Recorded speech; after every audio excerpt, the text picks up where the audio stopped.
Hello guys, this is your friend and we are back with a new fanfic. If you enjoying this fanfic then press the like button and subscribe my channel. Let's start a fanfic. Which is what if Naruto and Tenten were in secret relationship from childhood, Naruto x Tenten I Part 1. And if you enjoy this fanfic then please press the like button and subscribe to my channel for more fanfic like this and comment for next part. And now let's start the fanfic. It's not fair, a 6-year blonde boy muttered. The blonde boy eyes, which held so much pain, looked to the congregation of people surrounding the academy. Adults gathered around their children praising them for their success and listening to their stories as they walked home. The blonde protagonist of this story looked on towards the people with pain in his eyes. The blonde boy was currently on a lone swing starting back with his deep blue ocean eyes.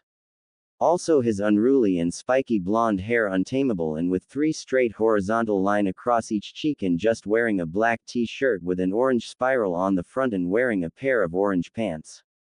Naruto let out a huge sigh. It's not fair, what did I ever do wrong to the villagers, why do they hate me, it's not fair, how come I am so rubbish in shinobi skills, it's not fair, how come I don't have any parents.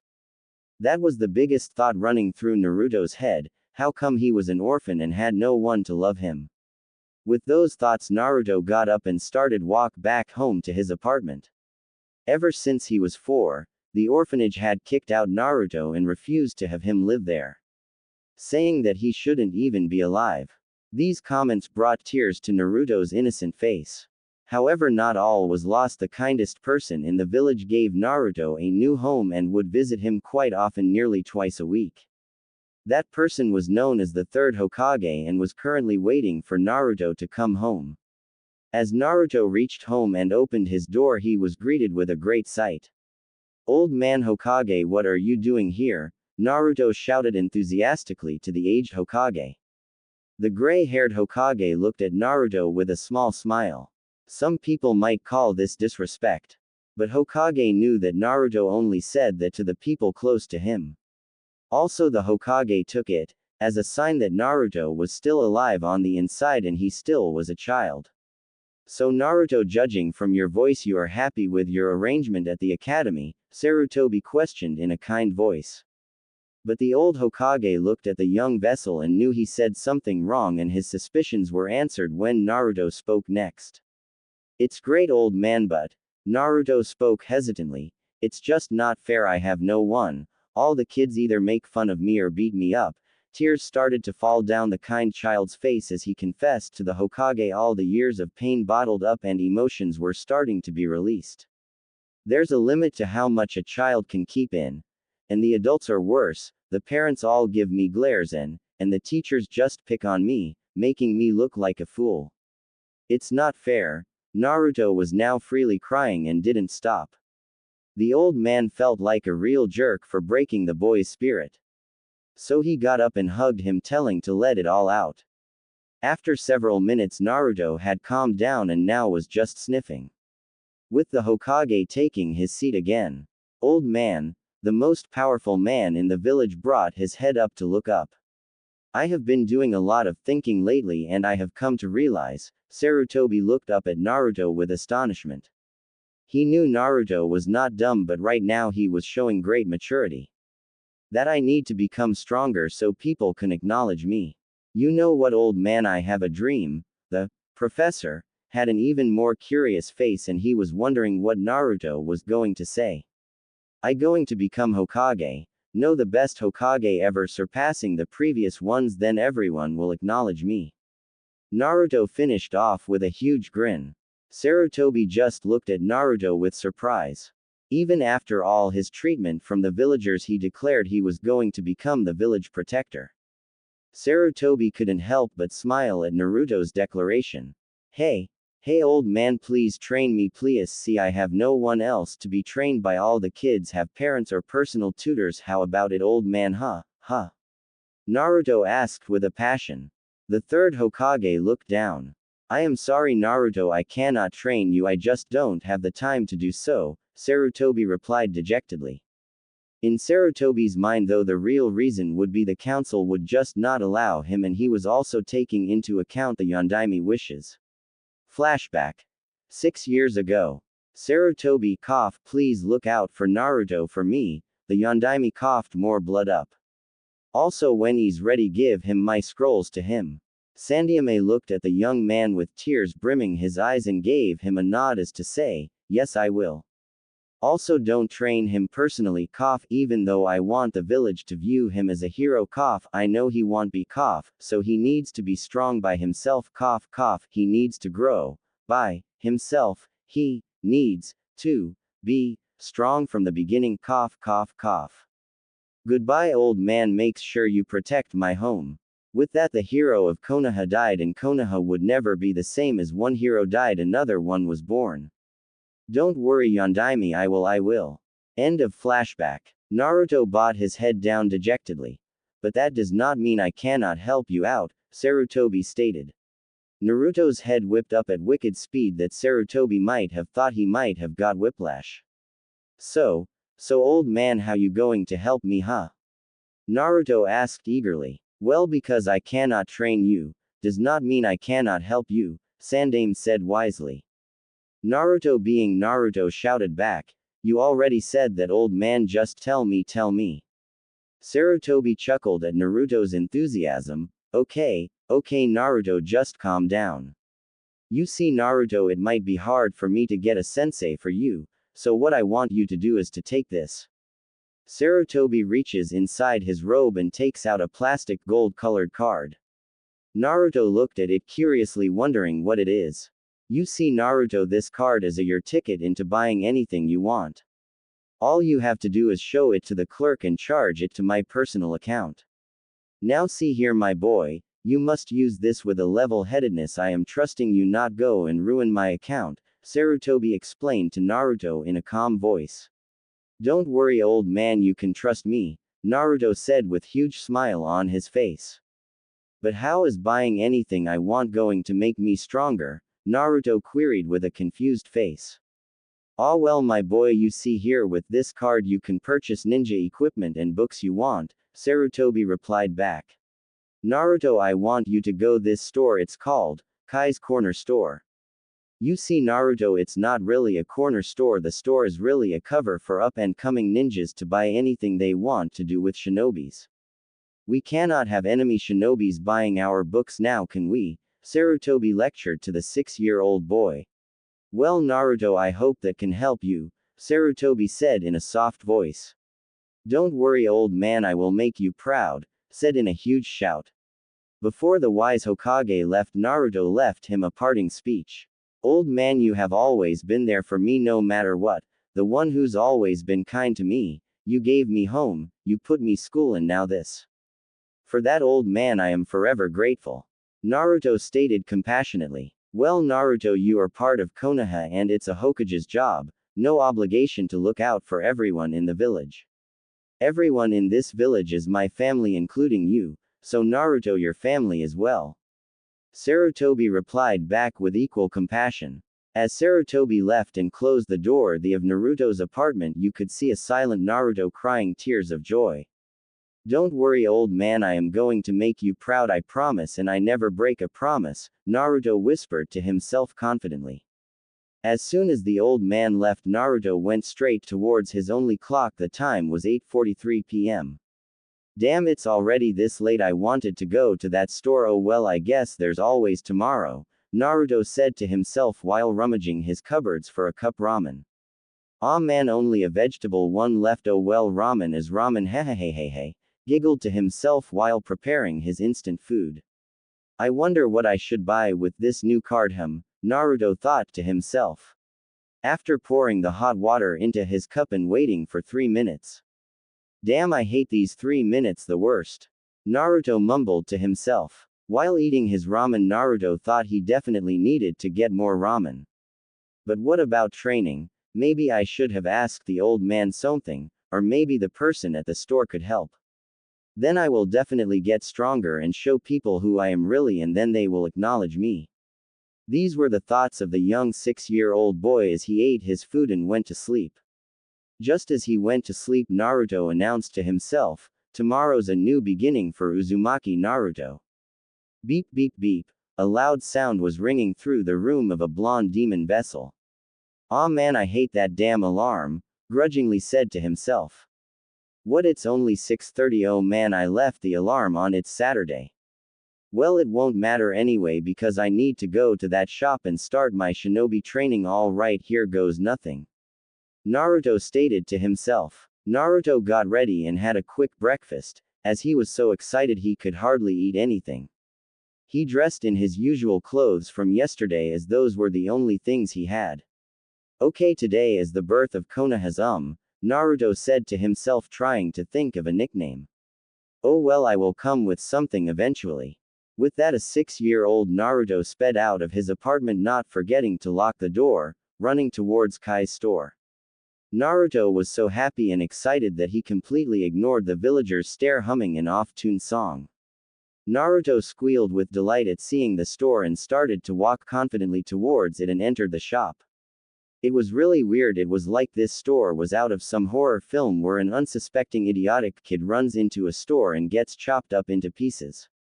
No one would think Naruto was horror buff, but hey, appearances are deceiving.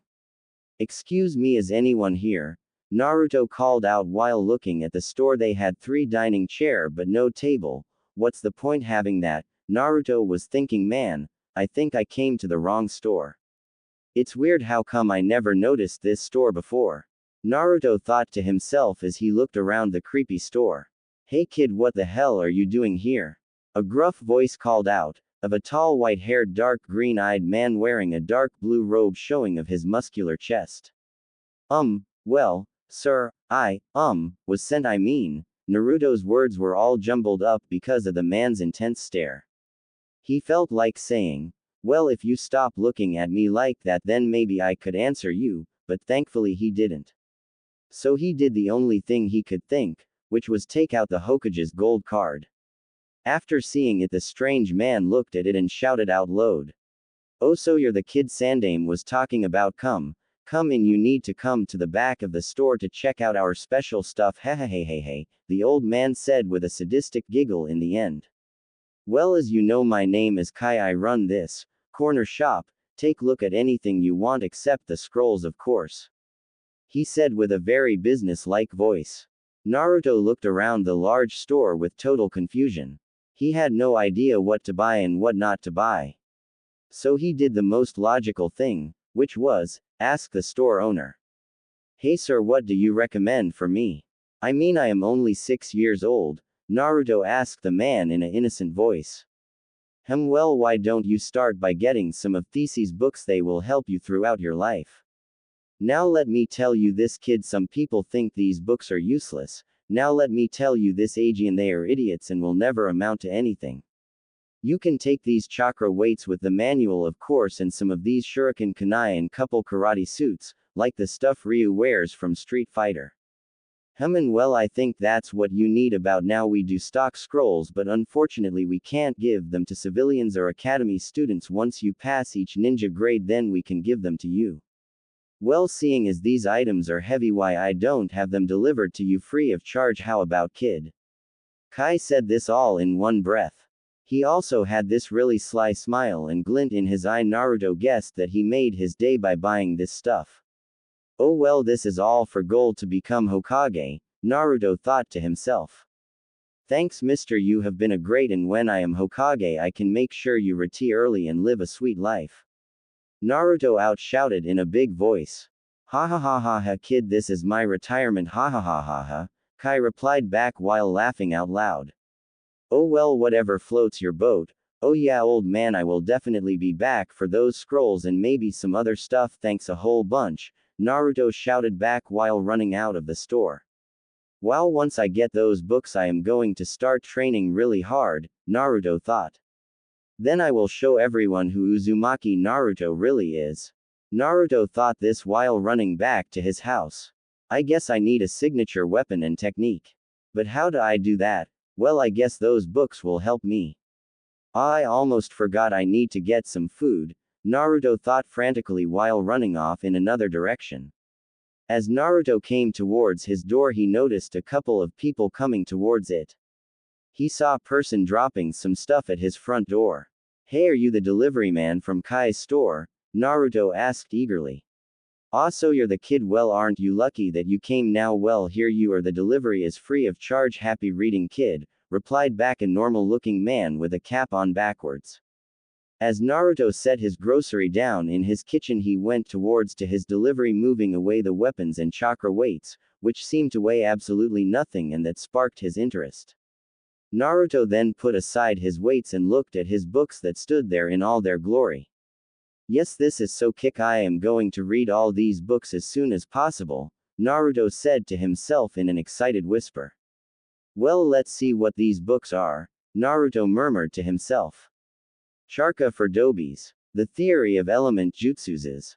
Taijutsu for dropouts. Ninjutsus for Dobis. Genjutsus for weaklings. Fighting styles. Shinobi weapons. Konoha history. Creation of your own jutsus. How to be the best shinobi. Well, they look like really useful for making jutsus. Naruto spoke out loud. Oh, I need to wear my weights now. Let's see, Naruto mumbled to himself. With that, Naruto put on all his weights but felt nothing. Wow, this is strange. I mean, shouldn't I feel something right about now? Oh yeah, I should read the manual. Hey, I am such a dunce sometimes, Naruto, who chuckled at his own lame joke. Okay, it says here put weights on. Blah, blah, blah. Oh, here we, Naruto mumbled to himself. While looking at the manual, it said you needed to pump a small amount of chakra into the weights. Only 1% each time, or your bones might turn into dust from the intense weight of the weights. What the hell is chakra? Naruto confusingly asked out loud. Well, I guess I have to read the chakra book. It's a good thing I can read. Naruto laughed out loud yet again at another one of his lamest jokes. So Naruto spent 2 hours reading chakra for Dobis and getting the ins and outs of how to use it and summon it. By the end of it, he real grasp of chakra. Wow man, why can't the academy instructor explain it like that? Then life would so much easier, Naruto shouted out in frustration. Okay, I guess now I can use these weights properly. I need to pump 1%, hang on, how much is 1%? Naruto said with a confused face. Ah! Naruto screamed out in frustration. Why couldn't he just give me normal weights? An annoyed Naruto continued his rant. Naruto went into his book and started to read it, trying to find a solution. When trying to separate chakra, it's best to think of it as a big box full 100 balls. If you want to take out 5 of chakra, you take out 5 balls, and if you want to take out 10 of chakra, you take out 10 balls. Wow, this book is really good. Now I clearly understand this chakra mumbo jumbo, Naruto cheekily said. Naruto proceeded to visualize a big box with balls filled inside it and took out 1 ball. With that, he could clearly pump 1% of his chakra into the weights. But what Naruto did not count on was the sheer force of which the weights put him under. The weight was so much that Naruto fell to the ground in a heap. Crap, it feels like someone's pushing me down with all their weight, Naruto thought to himself. Okay, I have to get used to this if I want to be Hokage, Naruto shouted out in determination. After an hour or so of getting used to the weights, Naruto stood up and was able to walk. It was when he was walking he noticed a couple of pieces of paper, which seemed to be wrapped in plastic. What's this? Chakra affinity paper, huh? I wonder what this is. Naruto blurted out, holding out the alien object. Naruto held it up high. To Naruto it looked like ordinary paper. It says pour chakra into the paper to find out which element you lean towards. I guess I wonder what's mine. Naruto queried what element he could possibly be. When he poured chakra into the paper, it cut in half. Wow, it's wind, huh? I guess I ain't naturally aligned to wine. That is so cool, Naruto said in an excited voice. Now that the ninjutsu side of training was taken care of, Naruto could focus on his taijutsu. I guess I can learn any taijutsu style. I know that part is easy and I can come up with some cool moves, but what about a weapon? Naruto asked himself. Well, I always like staffs, they just seem really cool. I guess I could get one, but that would mean I would have to get a metal one, which would be super cool, Naruto stated excitedly. But what about genjutsu? I mean, I do have to learn those as well. Oh well, I will cross that bridge once I get to it. Dismissing genjutsus completely. I guess I should go to the old man for some wind jutsus and try and create my own jutsus. Naruto thought to himself, God, how many times have I written himself? In this chapter I got to find a better phrase. So Naruto spent at least 2 weeks reading the books and getting used to the weights. He had also gone to the old man to get some wind jutsus and other ninjutsus. Naruto's attitude on a whole changed. He no longer shouted out in class or made fool of himself according to one of his books, looking underneath the underneath. A shinobi should always stay silent and passive. It made sense. I mean, shinobi are supposed to be the silent killers. They weren't a bunch of rowdy samurai now, were they? Naruto's training had started him of doing basic chakra control exercises by trying to mold chakra. He had already mastered how to do hand signs already, all he really needed to do was speed it up. Going to the Hokage helped him out greatly, as the old man gave him a huge scroll of ninjutsu. He remembered how he got it as well. Flashback 2 weeks ago. Naruto came striding into the old Hokage's office, his head held up and shouting out his demand. Hey old man, I need help with my training, give me some jutsus so I can learn them at home. Naruto demanded from the Hokage. Well Naruto, I don't want to play favorite, I have already given you my card, which by the way you happen to be spending quite well. Plus I can't give a 6-year-old boy some high-level jutsus. Sandaime Hokage lectured the blonde demon vessel. Please old man, I need wind justices, because I found out that I have a high affinity to them. Besides, this will be the last time I ask anything from you. I promise, and I don't break my promises because that's my shinobi way. Naruto begged the old man before declaring his nindo. Okay Naruto, I am trusting you on your word, let me go to my closet and get the jutsus you need, Sandaime said to the excited child who was literally bouncing with joy for being able to get these jutsus. 5 minutes later Sandaime came out with a huge scroll that seemed to ooze of jutsus. Now Naruto, I trusting you to keep this safe, okay? The old Hokage told Naruto. Don't worry old man, I will keep it safe and master every jutsus there are on that list, Naruto proclaimed excitedly to the strongest leaf shinobi, who in return was smiling at the boy's enthusiasm.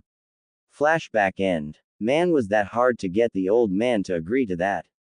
But now I can start learning this stuff for myself, Naruto stated to himself excitedly, while in a clearing he dubbed his own personal training area because no one came here. So Naruto's training became more intense. He was still on 1% chakra because he found it very difficult to adjust. His taijutsu style seemed to compromise of a bit of karate, kung fu and muay thai. He had gotten these styles from Kai's store as well as a staff form and a training staff, which he happened to have. He remembered Kai telling him it was odd for a shinobi to have a staff, as it was too long and not practical.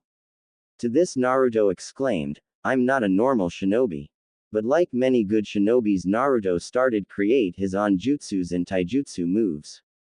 It has been a month since Naruto's self-appointed hardcore training had started. A few people had noticed the change in Naruto. One, namely a scarred chunin by the name of Iruka, who used to blame Naruto for the death of his parents. However, over the past month Naruto had shown signs of intelligence and strength. He no longer craved attention, but merely stayed silent unless he asked a question. He remembered what had happened yesterday. Flashback. Yesterday. Okay class, today we are going to learn some Konoha history, Iruka announced to the class, and getting a collective from all the kids except Naruto, who oddly seemed to look, dare I say it, excited. Okay class, one going to talk about the Hokages. When Iruka had said this he seemed to have the whole class's attention. I mean, who wouldn't want to know about the greatest shinobis this village produced? Okay Naruto, let's see if you have turned over a new leaf. Iruka thought to himself. Okay class, can anyone tell me a fact about the Sandaime Hokage? Anyone? Iruka asked the class, moving his head around until he settled on Naruto. Naruto, how about you? Can you tell me a fact or two? Iruka asked the 6-year-old blonde boy.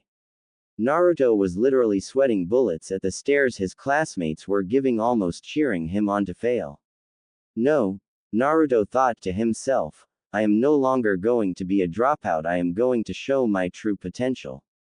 Naruto took a big gulp and shakily answered, well, the Shadaime Hokage was known for his wood element jutsus and great strength, Naruto replied back fearfully. When Naruto finished his answer, half the class broke out into laughter, thinking the boy just made it up. Naruto, who thought he got the answer right, looked down in shame. Damn, did I read it wrong? I could have sworn he said he did wood element jutsus, Naruto thought to himself. Enough, Iruka shouted to the class, which was very odd. When Naruto usually got an answer wrong, he would join in the laughter. I don't know why you are all laughing. Naruto got the answer bang on right. Iruka finished with a smile. All the of class seemed to have a shocked expression on their face at the classroom dunce getting an answer right. Naruto seemed to perk up at Iruka's compliment. Okay Naruto, can you give me a second fact about the Shadaime Hokage? Iruka questioned with a genuine smile on his face. At the praise given by the teacher, Naruto answered out enthusiastically. Well, the Shadaime Hokage and his brother the Nadaime Hokage were said to be the founding members of Konoha. Naruto finished with a big smile on his face. Well done Naruto, you got both of your answers right, Iruka acknowledged while reaching into his drawer and taking out a small packet and chucking it towards Naruto, who fumbled at the sudden package being thrown at him. Those Naruto are some of the finest chocolates in Konoha. Well done answering that question. Iruka replied with a kind smile. With that, Iruka continued his lesson, asking if anyone knew the answer to his question. To everyone's astonishment, Naruto answered all the questions. After the class was over, everyone's opinion on Naruto changed drastically. 3 people the most, 2 being Haruno Sakura and Yamanaka Ino, and most notably Iruka. Iruka asked Naruto to stay behind, and Naruto, not wanting ruin his happy mood, stayed behind. Naruto, well done on answering those questions, you're really coming along, Iruka complimented the blonde demon vessel. Say Naruto, how about I treat you to ramen for dinner? Iruka said with a warm smile on his while scratching his scar. The only answer he got was a big yes and a thank you. Flashback end. After those turn of events, Naruto easily became Iruka's star pupil. While suddenly Ino and Sakura had started talking to him and even becoming his friends, he found this incredibly weird coming from 2 Sasuke fangirls. But he did not complain one bit. Once he got to know them, he actually found out they really fun to talk to and really cute. It had been almost 2 years since Naruto's ambition of Hokage began. Naruto's training was still going on full force, while developing new jutsus and learning quite a few from the scroll. His arsenal of jutsus was slowly increasing. It would be a long time before he would actually be able to master any of them, but hey, it's better than nothing. His training with his staff dramatically increased as he noticed that he was a complete natural with staff and learned moves from the style he was doing. His taijutsu was coming along quite nicely. He started to do exercises that conditioned his arms and legs and torso. Also doing push-ups, sit-ups, squats, jogging, and the whole works. All in all, Naruto was training at a steady pace and was only getting better. At the academy, he was starting to get noticed by the entire teaching staff, and he was arguably the best student of his year. Naruto liked the attention. He now thought back and was glad for showing his true potential. Naruto's intelligence was starting to increase from him reading the books at home and the lessons from the academy. It was this day that Uzumaki Naruto marked as one of his best days and worst days of his entire life. It was only a couple of days away from his birthday, and Naruto was sitting in class waiting for Iruka-sensei as usual, as he liked to come early to class. I can't believe the seats next to Sasuke-kun are taken. I wanted to sit next to him. A disappointed Sakura said, sitting on the right of Naruto. Well, forehead girl, Sasuke-kun wouldn't be caught dead sitting near you, Ino replied smugly towards her ex-best friend and rival. She was sitting on Naruto's left. With Naruto stuck in the middle of another argument. Their argument would always end up like this, with Naruto always being asked a tough question. Okay, Ino Pig, we will let Naruto decided. Naruto, who is more prettier, that pig or me? Sakura asked Naruto, saying the pig statement with a bit of disgust. Yeah, Naruto, who is better looking, Ino replied back with fire in her eyes. Both female academy students were looking at Naruto with puppy dog eyes. Naruto tried to resist their cute stares. Naruto, however, was saved with Iruka walking into the class. Hey, look, girls, Iruka sensei is here, Naruto replied back hastily. Ino had enough of Naruto always doing this whenever they asked these questions. Naruto answered truthfully. Now don't you dare avoid this question, Ino said in a commanding tone. Naruto also got tired of their constant bickering. I mean, what's the point of fighting over an arrogant like Sasuke? So Naruto replied back hastily, look, does it really matter? I mean, you're both the most prettiest girls in the village. Naruto finished, looking a little peeved off and staring at Iruka sensei's face. What Naruto didn't realize was that both girls were blushing furiously and both had small smiles on their faces. For that was the sweetest thing any boy ever said to them. They both knew Naruto was always genuine in his words because he never lied. Okay, class, settle down now. Today is a special day, seeing as that we have a new student joining us from the lower grade, and student from this class will be joining then upper grade class, Iruka informed the class of the arrangement. Okay, class, please welcome Hyuga Hanabi. Girl walked in with white eyes and black hair and looking the class as though they were beneath her. Okay, class, settle down now. I like to congratulate the person who has been promoted to go to the upper year. Uzumaki, Naruto, please step up. Iruka beamed towards Naruto at being jumped up a year. Naruto got up, pulling his back over his shoulder and looking over at his two friends Ino and Sakura, who looked heartbroken at losing their only male friend. Damn, Naruto thought to himself, just when I get friends my own age I have to leave. When he reached Iruka sensei, he gave him much praise and 2 jutsu scrolls, saying that he deserved. At the time, Naruto would have rather traded in his 2 scrolls for his 2 friends. Naruto dejectedly left the class and out the door, already missing his friends. But as soon as Naruto reached the door, he started to get excited. If he was bumped up a grade, that must mean he was strong. So began Naruto's 3rd year in the academy. In a new class and new environment. Even though Naruto was disappointed in leaving his favorite teacher and people, he quickly got stuck into this class. Naruto realized that this class was a lot harder and he would have to put more effort into lessons. 3 weeks afterwards, it was Naruto's 8th birthday, and he started his birthday in great fashion by training his off. Naruto had a checklist in his house of all the jutsu he could do and mastered. Right now he was looking at that list. Ninjutsu from the scroll. Mastered. Bunshin no Jutsu, Doppelganger Technique. Doden. Doryuden, Earth Release. Earth Dragon Bullet. Doden.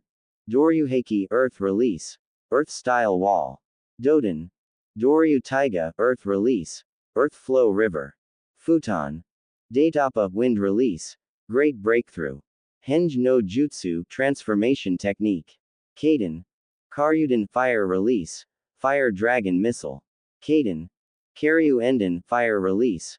Fire Dragon Flame Bullet. Kawarimi no Jutsu, Body Replacement Technique. Kaze no Yeba, Blade of Wind. Maisai Gakure no Jutsu, Hiding Camouflage Technique. Nawanuke no Jutsu, Rope Escape Technique. Shunshin no Jutsu, Body Flicker Technique. Konoha Shunshin no Jutsu, Tree Leaf Body Flicker. Tsuchi Bunshin no Jutsu, Earth Doppelganger Technique. These were all the techniques Naruto had mastered from the scroll. He had spent day and night doing these techniques. The old man did not have many wind element jutsu, which kind of pissed him off, but he found out that he could do fire and earth element jutsu pretty well. But could not do any lighting or water element based jutsu. On the side next to ninjutsus there was another piece of paper stating his original jutsus. Now these jutsus were Naruto's prized technique that he had come up with. And he was really proud of them. Original jutsus. Mastered. Wind Release. Wind Dragon Technique. Wind Release. Hurricane Upper. Wind Release. Screw Upper. Wind Release. Double Cyclone. Wind Release. Spiral Wind. Rising Kicks. Shining Fist. Chakra Fist. Note to self, think of better name. Charka Wave. Wind Cutting Kick. Rising Dragon Wind Uppercut. Spinning Dragon Wind Uppercut. Naruto was really happy about having so many jutsu in his arsenal, he was almost going to wet his pants. But there were many technique Naruto failed at and needed to improve greatly at, like the Raging Storm, which Naruto thought that when he would master it, it would be his signature technique. Right now Naruto was on only 5 chakra release on his weights. He had never thought it would be so hard to maintain balance while having such heavy load upon himself. All in all, Naruto's training was coming along really quickly. He had a very good grasp of his staff, his ninjutsu were really, and his taijutsu was really good. The only thing which was Naruto's chakra control and genjutsus. The only genjutsu Naruto knew off was Kokuangyo no Jutsu, Bringer of Darkness technique. Oh well, Naruto said out loud, I guess you can't be good in everything. That's when Naruto went to the wall and peeled off a piece of wallpaper. Underneath the wall was bunch writing, but one word stood out the most.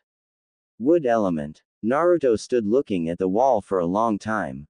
For a longest time Naruto could remember he had been able to use wood element jutsus. He didn't even tell the old man he was able to do it. But what really concerned him was he a descendant of the first, so that's why he was able to do wood jutsus. Naruto didn't dwell on these thoughts because right now he had a 1-week holiday from school. All the kids would be playing or going with their family somewhere.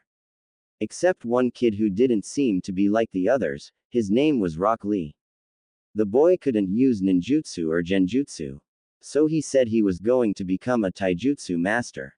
He liked the boy for his enthusiasm but was really freaked out by his appearance. As for his friends Ino and Sakura, he rarely saw them at all. Even meeting with Iruka-sensei was a task and a half. But right now Naruto was going to try out his new technique. He had been working on the Raging Storm. So Naruto ran out to his special training area and got ready for his new jutsu experiment. He knew the basics of how to do it. Basically all he needed to do was channel huge amounts of chakra into his hands. And then release all of it into the ground with his fist so everything around the area would be totaled. What Naruto didn't know was the extent of the damage it would do. As Naruto entered his clearing and did his morning stretches, he got ready to release his deadly attack. Okay, Raging Storm, take 1 inch, Naruto said out loud. As Naruto gathered the chakra in his hand, he did not realize the extent of how much chakra he really had. Once he gained a satisfactory amount, he slammed it into the ground, releasing all of his chakra. It's Naruto's birthday today. What should I get him? I still haven't given him a present for advancing a year. Maybe. Sarutobi Hokage's train of thoughts was broken when he heard a boom. The whole office trembled as the noise traveled across the room, his paperwork flying off the desk and his hat being blown away. The old Hokage quickly got up and retrieved his hat to look outside. What he saw was smoke coming from the forest. He knew immediately that was the area Naruto trained at and developed his jutsus. Naruto, what have you done now? Muttered Sandaime Hokage as he jumped out of his office and raced towards the site of the smoke. As he approached the area, he was shocked beyond belief. There, standing in front of him, was a crater a third in size of Konoha. As he was looking at the crater and trying to see where Naruto was, he was joined by Konoha's finest Junin. Hokage-sama, are you okay? Asked a concerned Anbu captain. It Konoha's priority to check if the Hokage was okay, and seeing that he was near an explosion which rocked the whole of Konoha. Yes, I am. Sarutobi didn't finish his answer as he spotted Naruto a few miles from the crater and sped after him. The assembled Junin, confused by their leader's action, prompted follow him. As Sarutobi neared Naruto, he knelt down to feel his pulse. When he found it was steady and not erratic. The old Hokage sighed in relief and mentally berated the child for having him so worried. He gently picked up the child and started to go towards the boy's house. Half the assembled Junin grew bored seeing that the Kyuubi brat was the reason for the explosion and went off to do their business. It was unfortunate that some of Konoha's finest couldn't get past their petty prejudices. Hokage-sama, Was Naruto the cause of this crater? Asked a concerned Hatake Kakashi. It would seem like it, but please hold of the questions off until we get him home, the Hokage said to everyone. So the Hokage and 3 Junin sped off towards his home and the others went to the hospital to send a medic nin to Uzumaki Naruto's house. Well, Hokage-sama, this boy is lucky that he didn't blow his arms off. I mean, he ripped all the muscles in his hands and arms and he's suffering from severe chakra exhaustion. If this were any other person, I would deem them unfit to become a shinobi. Because of the damage done to his hands, it would be lucky for him to even use them. The medic nin told the Hokage, who looked very heartbroken about the news that the boy could never become a shinobi. He had already failed the child and he was only so young. For something of this magnitude to happen to him was just plain cruel. But because of the boy's tenant, he will be perfectly fine. The chakra healing him is at an exceptional rate, it really is amazing, said the medic nin in excited tone. With that he left, telling the Hokage that the boy needed to rest for at least a week and most likely will wake up at night. The old Hokage berated himself for overreacting and not letting the medic nin finish his statement. The old Hokage looked at the 3 Junin assembled in Naruto's house that were looking around the boy's place to find a lot of training equipment. It seemed this boy was already on his way to becoming Hokage. Wow, this boy sure does train himself. I mean, look at these books and scrolls.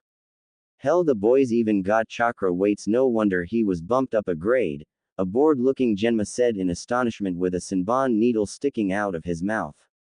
To shock Genma is something that was very unusual. He was the typical lazy shinobi, who didn't get excited about anything. He is everything I would expect from a boy who created a crater that size, Kakashi replied back to Genma while reading his perverted novel. He defiantly seems to carry the flames of youth, Guy shouted in his oh-so-Guy way. When he had said that, everyone around cringed. Hokage-sama, what are these papers on Naruto-kun's wall? Asked a curious Guy towards the strongest leaf shinobi. Ah, those are some very special papers you see, Guy. Up on the wall are the jutsus Naruto has mastered and the ones Naruto has created, Sandaime Hokage replied to the taijutsu master. Genma went up to the wall and gave a loud whistle at the amount of jutsus Naruto knew. Wow, Hokage-sama, for 8-year-old boy, that's a pretty nice arsenal of jutsus he's got there, Kakashi complimented about the boy. Everyone seemed to stop at Guy's shivering. A concerned Hokage asked, Guy, what seems to be the problem? Hokage-sama, you have to look at this. A very shocked Guy pointed towards the wall, which showed a piece of wallpaper covering a piece of paper with writing on it. After all, the 4 shinobi looked at the covered paper. They all grew faces of astonishment. How could Naruto be able to do wood element jutsus? These were the thoughts running through each of the leaf shinobi. Everyone, you must not speak about this to anyone, understand? This is an S-rank secret, even bigger than Naruto being the vessel, understand? The Hokage told all 3 Junin assembled.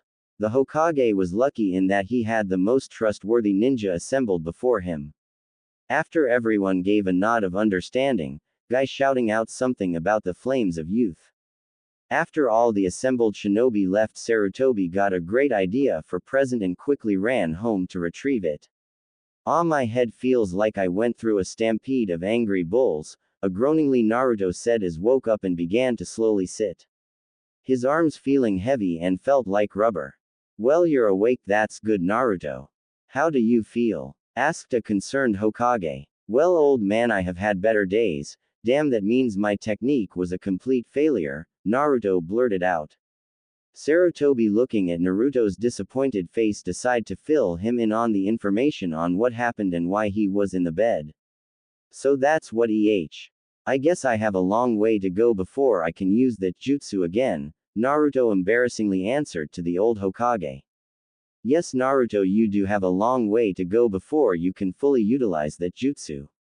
Oh yeah, before I go, here are your 2 birthday presents. One's a summoning scroll, the other is very rare staff that was used by the Shadaime Hokage before he came to Konoha.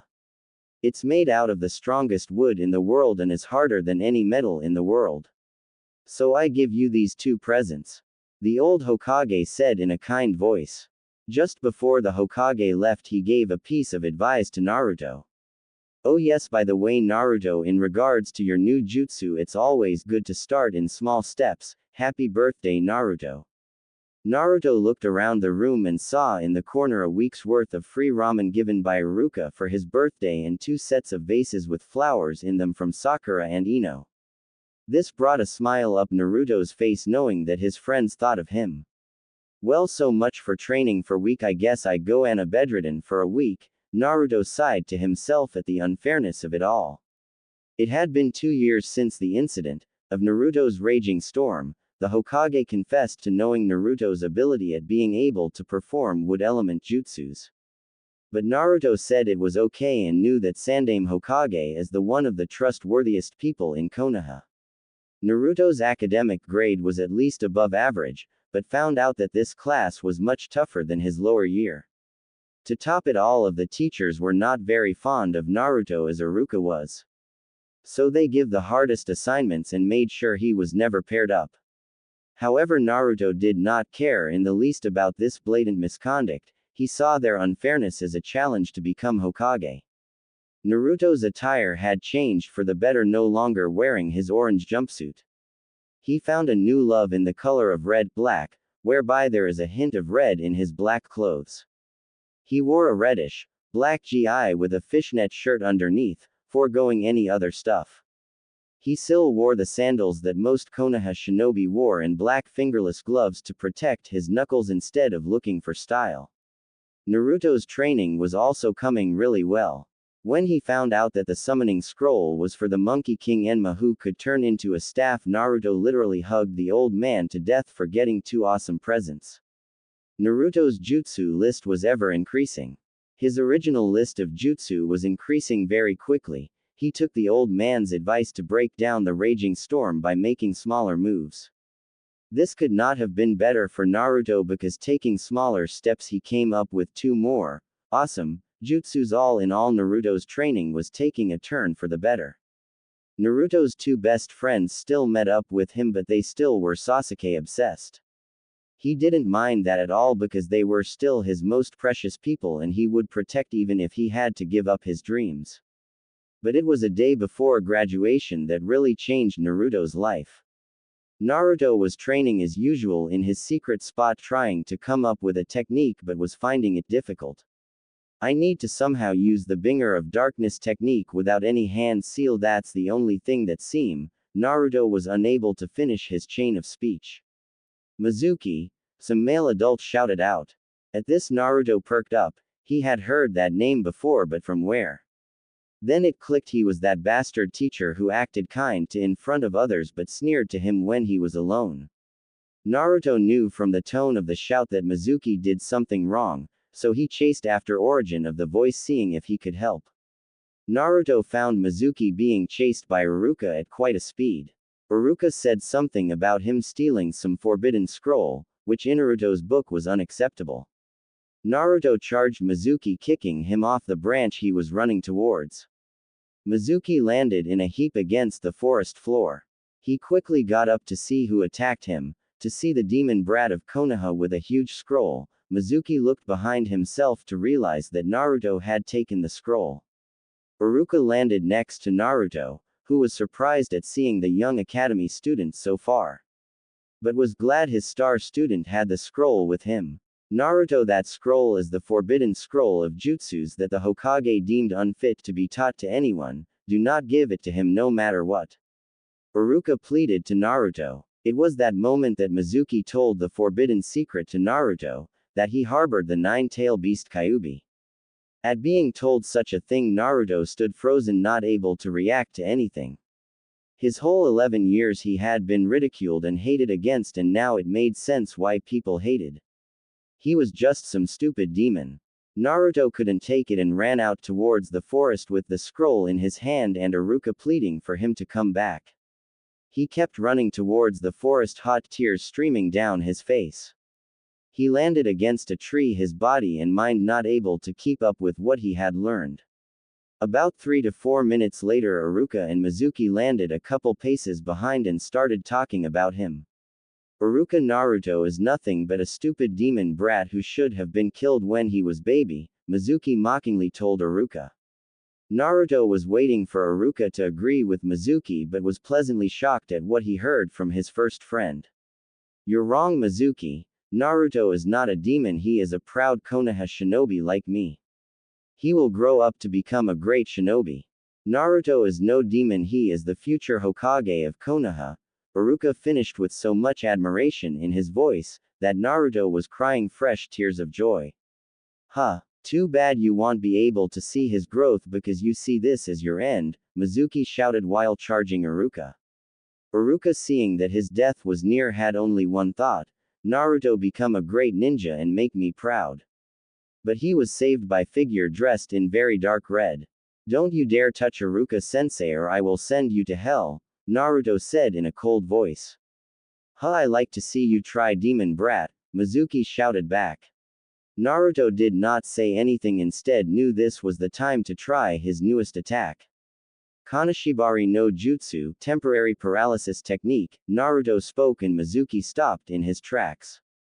With Mizuki stopped his tracks, Naruto performed a Shunshin no Jutsu, body flicker technique, and appeared right in front of Mizuki holding his shirt, looking at him with cold eyes, and then said to him, "It's time for you to witness the raging demon."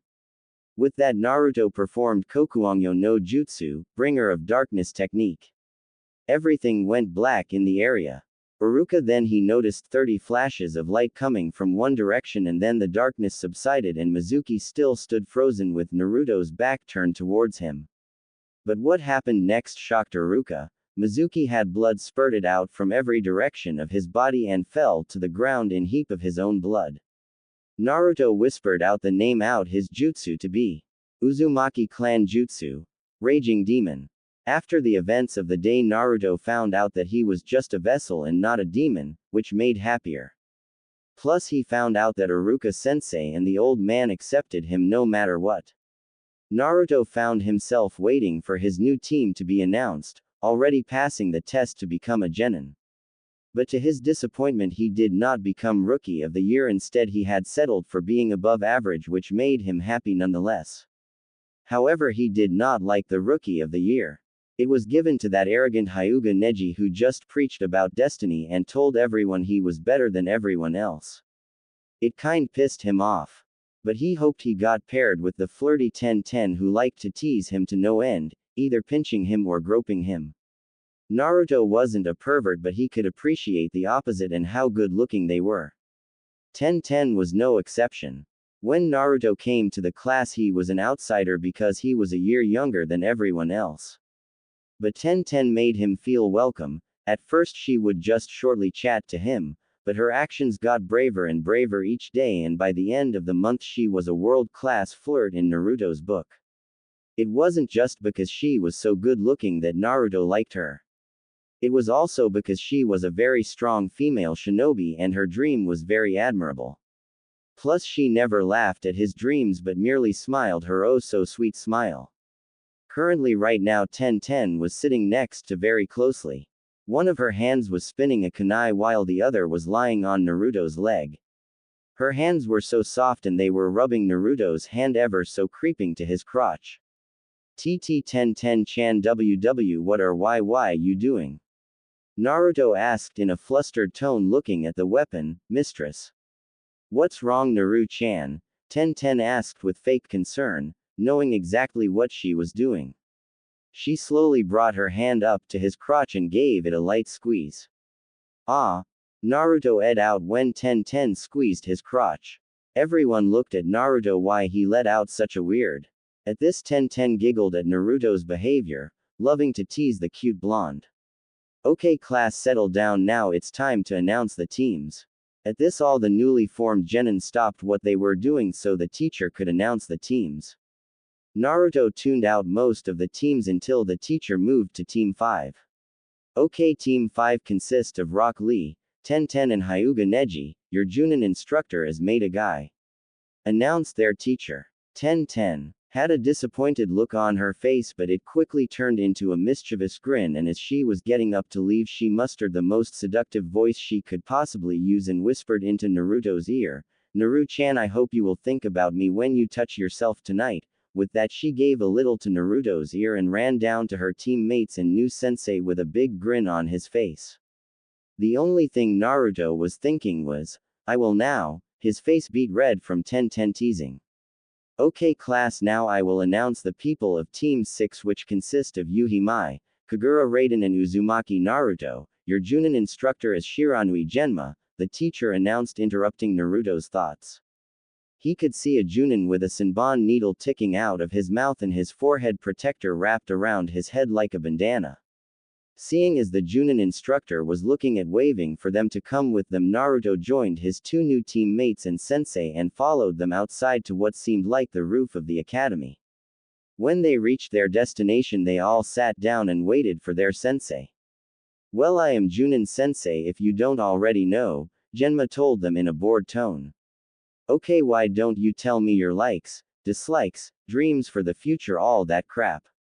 Genma asked them. The young girl by the name of Mai put her hand up and said, Sensei, why don't you go first to show how it's done? Well, my name is Shiranui Genma, Genma said in a deadpan voice. Everyone one around sweat dropped at Genma's basic answer. Okay, Red Eyes, you first. Genma pointed towards Yuhi Mai, who looked excited to talk about herself. My name is Yuhi Mai. I like many things like karaoke and ramen. I have a few dislikes, which are the color orange, and people discriminating others without getting to know them. My dream for the future is to become genjutsu specialist just like my sister and to prove to everyone that genjutsu is as important as nin and taijutsu, Mai called out brightly, very proud of her speech. From what Naruto could see, she was quite cool except for not liking orange. Yuhi Mai was dressed what seemed to be wrapping's black shirt underneath, basically what Kurenai wears instead of red color. It is black, and the reason I am doing this cause I am lazy. Unless anyone can come with a different attire which sounds good, then I am all ears. Also, Mai had black hair and red spiral eyes, which looked kind of funky to Naruto. Genma was satisfied at her answer. She seemed like a level-headed shinobi and wasn't like most girls her age, who were too busy chasing the rookies of the year, if they were male. Okay, your next, white hair. Genma motioned towards Raiden, who had this huge smirk on his face. Okay, my name is Kagura Raiden.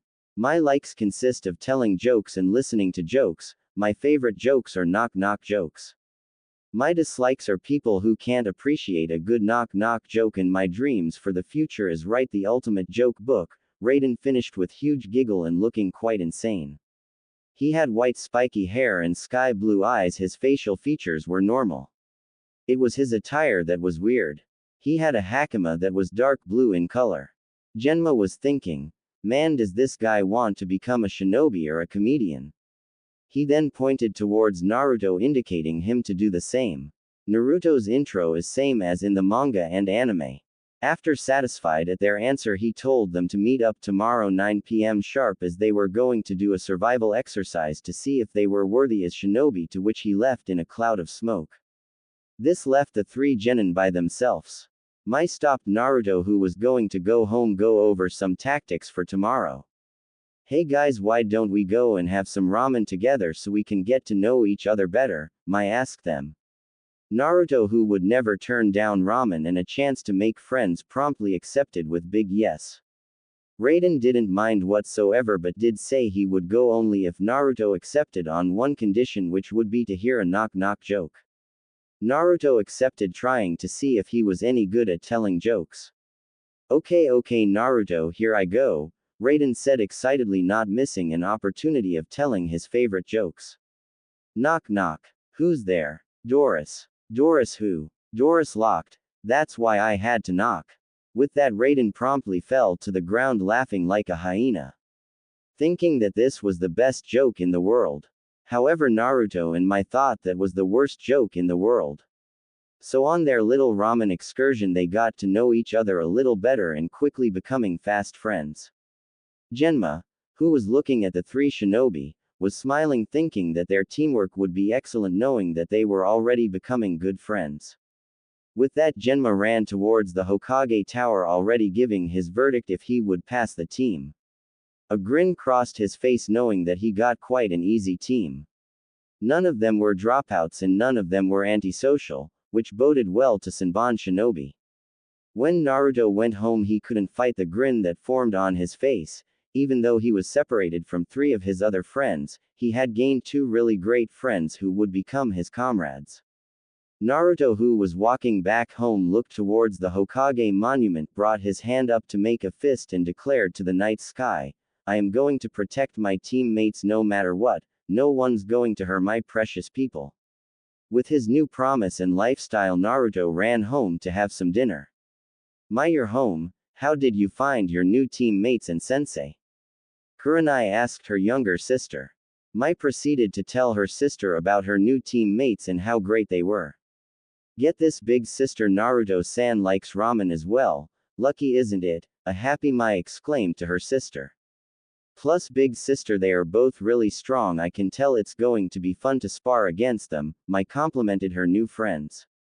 Kurenai could only smile at her little sister enthusiasm. "Yo dad, I am home," shouted back an enthusiastic Raiden. "Raiden, tell me who your teammates are and your Junin sensei," Kagura Reitaro asked in a gruff voice. Not really caring for his son's introductions. Reitaro had been like that since day one and wouldn't change. Reitaro was a tall and muscular man, which earned him a few fangirls back in the day. But now he had a box goatee with completely shaven head. Apparently Reitaro was running for best final boss imitation. The man looked like a final boss from a game that you would hate to fight. Reitaro wore the same outfit as Raiden, instead the color was dark red. "Wow dad, no hellos. No, how are you? Yeesh, hey, how about I tell you a new joke?" Raiden said with a mischievous face as rubbed his hands. No matter what happened, Raiden would tell his dad a new joke every time he came home. "Raiden!" Reitaro shouted at his son's stupidity and most of all his joke telling. God, sometimes his jokes were worse than a D rank mission, Reitaro mumbled in his head, as he would rather go through that than his son's lame jokes.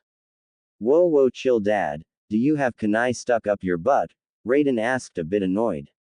But then realized he had to write that down, so he grabbed a pen and book from his pocket and decided to write his comedy down. "Honey, calm down, your son just came back. Sometimes you're like a raging bull, you know that." Kagura Yuri came into the dojo to scold her husband. Kagura Yuri was the epitome of mature beauty. Even though she was in her mid-30s towards her late, she still made guys turn heads and wish they could talk to her for as long as they could. But the woman simply oozed of motherly goodness. She walked in and grabbed Raiden's face and rubbed some dirt of it. Of course the lighting prodigy squirmed. Yuri simply wore a plain dress with an apron over her clothes. "I am sorry, I don't know how to write women's clothes." After Raiden told them about his new teammates, his father had a thinking pose on. "Uzumaki Naruto Reitaro questioned as he rubbed his chin and go into his thinking pose. Raiden immediately copied his dad, which earned him a super heated glare from his dad. "Yeah dad, he's super cool and he laughed at one of my jokes. Besides, he's really strong, I can tell he has chakra oozing out of him," Raiden replied back in an excited voice. Reitaro nodded as he saw his son's excited face. He would have to tell him about Naruto's power. "Son, you know that crater in the middle of the forest where now plants grow?" Reitaro questioned his son, while giving him a piercing look which would make any normal man sweat bullets. "Yeah, the one that appeared about 3 or so years ago," Raiden answered back to his father with a confused look. Raiden didn't know where his father was going with this. Ever since that day they were forbidden from going to that area. The earth doesn't allow anything to grow in that crater and some people called it cursed. But Raiden knew that because of residual chakra no flora could grow in that crater. "Yes, that one. You know Uzumaki Naruto did that apparently while trying come up with a new technique," Reitaro clarified to his son, who started shaking from the news. Raiden couldn't believe it. To do something like that it must have used a lot of chakra. That would be beyond an academy level technique. Reitaro looked at his son as he saw his hands start to shake. "Are you scared of your new teammate?" Reitaro asked, genuinely concerned about his son. "Are you joking?" No eye shaking with excitement about how powerful my new comrade is, Raiden said, almost jumping for joy, about learning how powerful Naruto really is. Inside Reitaro he knew how his son loved to test his limits and fight for the fun that's why he was really strong and would only get strong. Don't underestimate your other teammate as well, son. She is said to be a genius of Kenjutsu and excels greatly in Genjutsu. Reitaro already knew who his son's teammates were and sensei. He just wanted to know his son's opinion. When you pass, sweetie, you can invite your friends and sensei over for dinner, so we can all get to know them better, Yuri said to her son in a motherly tone. She had a big smile plastered on her face. Sure, that would be great, Mum. Hey, do you guys want to hear about why the chicken crossed the road? Beep. Beep. A loud ringing sound went throughout the whole of Naruto's apartment. Doris.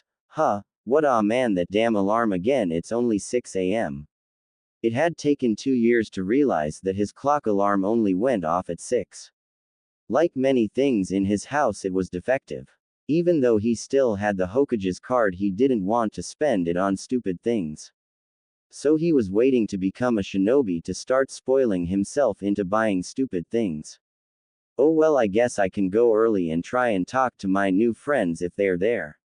Naruto whispers to himself. After having a light breakfast to make sure he doesn't puke his guts after having a big breakfast. Leaves his apartment with the staff of Shadaime strapped behind his back and his new leaf headband across his forehead. Racing towards the meeting spot, eagerly waiting for an opportunity to talk to his friends. As Naruto neared the spot, he realized he was the only one there. He looked at his watch to realize it was only 6:45. Crap. Naruto thought he came too early. He thought it would have been 7:30. Naruto was lucky that Raiden and Mai seemed to arrive just 5 minutes after Naruto had come here. So they chatted for 2 hours about each other and what they thought this survival exercise was. When Genma Sensei arrived at 9 p.m. sharp, damn, this guy was by the book. Good, you guys came early, that means you're serious. I like that, Genma said in his usual bored tone. Okay, the meaning of this test is to see if you're capable of passing my test. Now the test is simple enough. The person who can steal my Senbon needle passes. If none of you get a Senbon, none of you pass. As Genma explained the rules to get his Senbon needle, everyone looked ready to take the challenge. However, each one of you will have a disability coming into this test. Naruto, you will be blindfolded, cutting of your eyesight. Raiden, I will be giving you some earplugs and putting a genjutsu that inhibits your hearing. Lastly, my eye will be putting a silence jutsu on you so you can't speak. So everyone clear on that? All the assembled genin were shocked that they had to have these drawbacks on to do the test. Okay, now that you have your restraints on, you should come with me with everything you got. The time is 9:20. You have until 12:20 to pass. Begin. Genma shouted out to begin. Even though shinobi should conceal themselves, Naruto couldn't really conceal himself while being blind. When he went to hide, he tripped on a branch and fell, promptly knocking himself out. Genma was thinking, damn, maybe I should have let him got used to the blindfold. Oh well. Genma, who was standing in the middle of the field waiting for the other two to come and attack him, was not disappointed when Raiden came out declaring he would win with a huge shout. Fine then, Raiden, come at me with everything you have, Genma said in a low voice, waiting for Raiden to respond. What did you say? Raiden shouted out, unable to understand Genma. Genma just smirked at his potential student's stupidity. Oh man, I am an evil bastard, Genma thought to himself, thinking he could have fun with his students. I said your mother's a whore, Genma said with a small smile. Raiden, not able to understand his sensei, was starting to piss him off, so he went on the offensive using his family's prized lightning technique. Lightning release. Lightning wave. Genma, hearing Raiden shout his jutsu, merely sidestepped and appeared behind Raiden without him noticing. Raiden's attack formed of electricity forming in his hand and released a wave of it across the ground at an alarming pace. But he saw Genma Sensei was no longer there. Genma, not allowing Raiden any more time, knocked him out with the back of his hand. It was then he was my jump down and look at him with mild irritation. Mai had the easiest restriction, she didn't need anyone to help her with. But that was the whole point, he wanted to get Mai overconfident so she could mess up. With that, Mai charged him with both of her blades drawn ready to attack. Genma merely jumped over her and proceeded to make the handicap on her more noticeable. So Mai-san, you're charging me with Kenjutsu. I guess Genjutsu really is the worst of techniques. Genma taunted her in a bored tone. Upon hearing her sensei say this made her mad and she proceeded to lecture him. Genma smiled inside himself, knowing exactly what response he was getting. Sorry Mai-san, I can't hear you, why don't you speak a bit louder? Genma kept up the verbal torment. Mai, unable to keep her anger in check, blindly rushed him with rage. Genma, satisfied at the reaction of his student, knocked her out easily with a kick and ran away from the clearing to search for the last of the trio. Hopefully the said person was awake. Naruto, who was now awake and presently pissed off with himself for getting knocked out like such an idiot. Oh, so you're awake? Naruto heard his sensei speak but did not know where it was coming from. He jumped, brought the staff of the first from his back and started to tap the ground. Genma was impressed that he was trying to find him by tapping the ground to see if he was near him.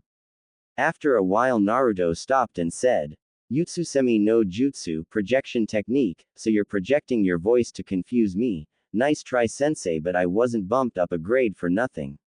Naruto said in a confident voice, but inside he was nervous. Naruto knew he couldn't beat a Junin even without the blindfold there had to be. Genma, who was watching Naruto from a tree, realized Naruto got the meaning of the exercise, waited for him to make the next move. Naruto needed to regroup quickly, so quickly bid his sensei a farewell. Well sensei, I love to stay and chat, but seeing as I am on the clock I have to make a plan, so bye bye. With that Naruto disappeared in a storm of leaves. Genma thought. Body flicker, not bad, but it is a D rank technique, but that's no ordinary body flicker. Naruto appeared before both his teammates who seemed to getting up. He needed to tell them the real reason for their handicaps and why this test was so damn hard. Listen guys, I think I know the reason for this exercise, Naruto told his teammates, forgetting that Raiden couldn't hear. What did you say? Raiden shouted out towards Naruto, whose ears started ringing from Raiden's shouting. Naruto looked a little pissed off because of Raiden's shouting. Mai, who tapped him on the shoulder to get his attention, seemed to have a pen and paper in her, motioning that she would translate and write her opinions on the paper for Naruto. Naruto smiled at his friend's quick thinking and commented, at least someone's using her head. To which he got a cute smile from his friend. Huh. Genma, who watching Naruto explain the handicaps, smiled, thinking they had already passed, but he needed them to show him how strong they were. He decided to wait in clearing for his students to arrive and fight him. Was not disappointed when all three students arrived circling him. It was Raiden who attacked first, using a different type of lightning technique, lightning release, lightning bullet. Raiden seemed to release lightning balls from his hands and shoot them towards Genma, dodging them with ease. When he released that, Mai had placed a genjutsu on him which made him see all the kids 30 feet tall with evil grins on their face. He quickly released the genjutsu to see Naruto nowhere. Doden. Shinju Zanshu no Jutsu, Earth Release, Inner Decapitation Technique. Naruto's hands were below ground, but of course if you can't see your opponent you have to feel his chakra, so these two were supposed to divert my attention from Naruto so he could do this jutsu.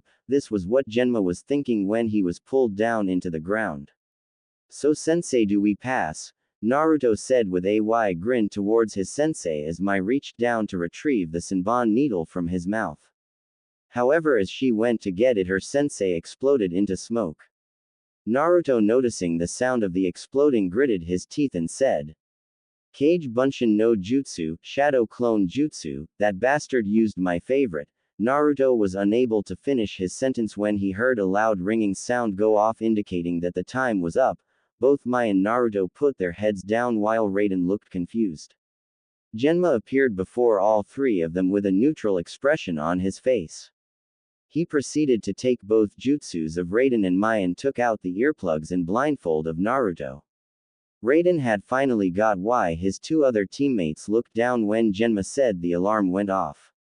Well, that's the end of time and none of you have my Senbon needles, you know what that means. When Genma had said that everyone, they all looked heartbroken knowing that they would have to be sent back to the academy even after their hard work. You pass, Genma finished with a smile on his face. Both Mai and Raiden looked shocked while Naruto looked really relived. So I was right, it was a test of our teamwork more than anything else. When I thought about it, it made sense why you put all those handicaps on. In a sense, we all needed each other to get a Senbon needle because together we make one shinobi.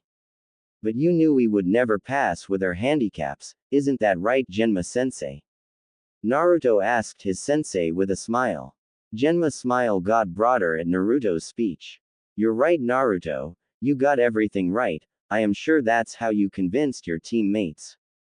Good Team 5, you have really outshined more than anything else. Tomorrow we will start our mission. As of now, I suggest you go and celebrate your victory. Bye bye. With that said and done, their cool sensei left them to their own devices. All the genins around did a group hug and cheered one and another for doing a job well done. In Raiden's mind, he kept thinking about how cool both his teammates were and that Mai was really cute. Mai, who was jumping up and down, was thinking the exact same thing as Raiden. Even though he was a bit goofy, his hair looked really cool. Naruto was just reveling in the fact he became Genin, was on his way to become Hokage and make the old man retire. Hey guys, before I forget, why don't you come over to my place to celebrate? My mum and dad should be home and they said they wanted to meet you, Raiden asked them, interrupting everyone out of their thoughts. Mai and Naruto agreed, but Naruto inside his head he was reluctant. Would Raiden's parents hate him as well as the villagers? As they were walking to Raiden's house, Raiden was going to tell them another joke. At that moment they wished Genma sensei had taught them that jutsu which makes them deaf. Okay guys, this is not one of my normal jokes, but it is my A+ material. Okay, here goes, Raiden said with a huge grin. The teacher asks little Kono, which body part goes to heaven first? Little Kono replies, the feet, miss. So the teacher says, why the feet? And little Kono says, because when I go in my mummy's bedroom at night she has her legs in the air shouting, oh my god, I'm coming. When Raiden said that joke he was laughing so hard he had tears coming from his eyes. Mai, who was looking at Raiden with disgust at such a vile joke, she thought Naruto might share her opinion. Ha ha ha ha ha, Raiden, that was wicked. Do you have any more little Kono jokes? Naruto was literally laughing so hard that his sides were hurting. Sadly, Raiden said that was his only little Kono jokes, but decided to tell his lame knock jokes. Mom. Dad, I am home. I also brought my teammates home. We passed the test as well, Raiden said in an excited voice, when in mid-30s women came in and hugged her son with delight at him passing. When she finished hugging her son, she ushered the three shinobi to the living room and told them they would be having lunch and dinner. Mai unfortunately said she could not stay for dinner because she and her sister were going out to celebrate but would stay for lunch. Lunch was a sordid affair with Raiden's mom trying to stuff them silly and attacking like a mum would. She would often tell Naruto that he must a girlfriend because he looked too cute to pass up. Also, Reitaro congratulated all the genin for being able to see the true meaning of the test. To this, Naruto was shocked that Raiden's parents didn't hate him but actually liked him and said that I should come over more often, including Mai as well. It was when Raiden went to drop of Mai, because of Kagura Yuri telling her son that a man should always escort a lady home, that one of the most prettiest girls walked in. Her name was Chidori Kagura and was Raiden's older sister who was in Anbu. From what Raiden told him, she was 15 and really strong. Unlike her brother and father, she had long blue hair. To Naruto, she had one the most east rumps in the world. The second person that had such on was Tenten. Right now he was sitting next to her while she was watching TV. He couldn't help but think she was pretty. He wondered if she had a boyfriend. So you're my little brother's teammate. I heard about you, Uzumaki. Naruto, you're supposed to be quite the genius with you being bumped up a grade, Chidori said with the widest smile on her face. Naruto started blushing and said yes. Chidori found it cute that the little kid found her attractive. She decided to torture the young boy by rubbing her hand over his crotch and saying that she could show him skills that you can't find in scrolls. To this Naruto got up and sputtered that her father was calling him. Dinner was a very precious event to Naruto. Naruto, who had never experienced a family dinner, found it funny with people exchanging stories, siblings squabbling with one another. All in all, Naruto found out dinner was a lovely event. But there was one event that seemed to stick in Naruto's mind. When Naruto was eating his food, he could feel someone's feet stroking his leg. He knew it was Chidori because she was sitting opposite and was talking to her mother like she was doing nothing. Raiden and his dad were talking about shinobi tactics and what to expect on missions. Naruto could feel her feet slowly get up and reach his crotch. Naruto, who had a tinge of pink on his face, could help but enjoy the sensation. His inner pervert was singing songs of happiness. When Naruto went home, he could only think why girls seemed tease him and like to see him flustered. Well, only the good-looking ones and ones who are really great to talk. Naruto in his mind liked both Tenten and Chidori, but which was one better and flirtier? Yes, Naruto's inner pervert was running rampant in Naruto's mind. To say the three genins were pissed would be an understatement. After doing 2.5 months of D-rank missions, they were sick of doing the most tedious work that even an idiot could do.